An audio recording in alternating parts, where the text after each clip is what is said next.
What is hiding in you that you have not seen?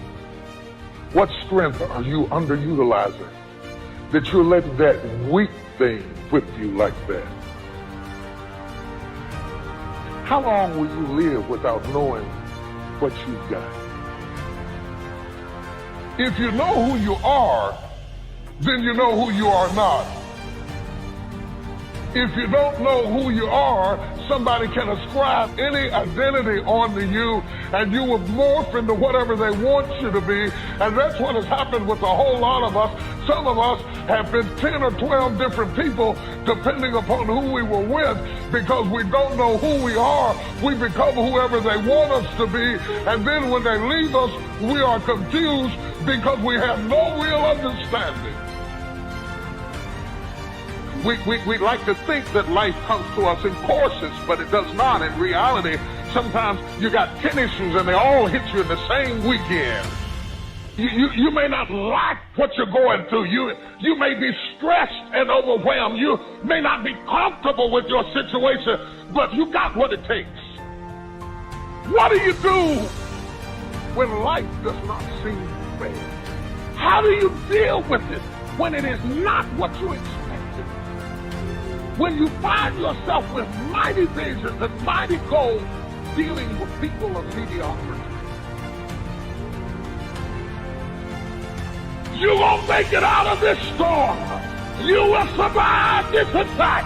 You will get through this phase in your life. And the reason that you have to begin to reposition the way you think and the way you function and the way you feel is that we many times are stuck between the lines of limited thinking and limited people and limited ideas and limited philosophies, and there's something creative down inside of you saying, let there be. You need to walk into a situation where you've been locked up and tied up and tangled up and say, let there be light, let there be healing, let there be books, let there be change in this city. You have tried 4 or 5 or 6, 7, 8, 9, 10 different things. Each you worked on 90 days or so, and then said it doesn't work. How can you be a leader with a 90-day test? Of course it didn't work. You didn't stick to it long enough. You didn't fight hard enough.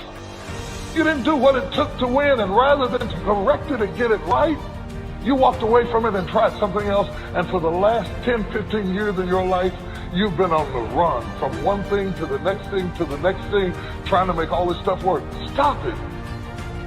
Stand still. This is my moment, and I am determined to live it. The mind is the battleground. The fight is in your mind. Are you ready for the next level?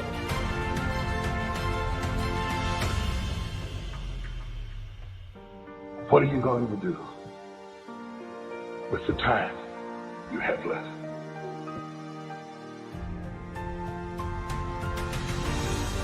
There's a saying that if you're waiting for the perfect moment, you'll be waiting all your life. And there's a substantial amount of truth to that, right? For the simple reason that growth and evolution means you are moving into something you are not yet equipped to handle, right? That's what growth is. You step into this chaos, you look around you, you figure it out, and you become accustomed to it. Eventually it becomes normal, and then you step on to the next step. Right? It's an evolution. It's a never-ending staircase. But if you're waiting until you feel like you have all the answers or you know everything, until the moment's perfect, you will be at the bottom of that staircase looking up forever. And, life is too short for that. The time is now. The time is now to express and for people to believe in themselves. The time is now for it to be okay to be great. People in this world shun people for being great, for being a bright color, for standing out. But the time is now to be okay to be the greatest you. If you're waking up thinking that there's got to be more to your life than it is, Man, believe that it is. Believe in your heart of hearts that it is.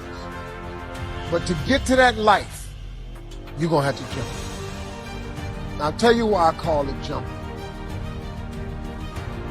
When you see people in life, when you're standing on the cliff of life, and you see people soaring by, when you see people soaring, going to exotic places, you hear about them doing wonderful things. Maybe you look up the street and your neighbor just gets a car every year and every 2 years. You know, how is he doing that?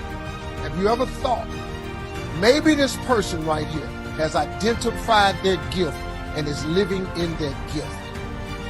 You just got to quit looking at gifts as running, jumping, sing, and dance. It's more than that. Because if you know how to network, you can connect dots. If you draw, if you teach. Some of y'all fry chicken better than anybody else. Bake pie. Some of you cut hair, color hair. Your gift, not your education. You go get an education, that's nice. But if you don't use your gift, that education only gonna take you so far.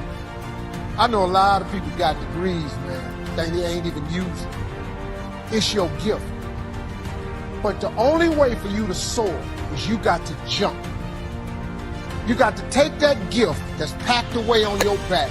You got to jump off that cliff and pull that cord. That gift opens up and provides the soar. If you don't ever use it, you're going to just go to work.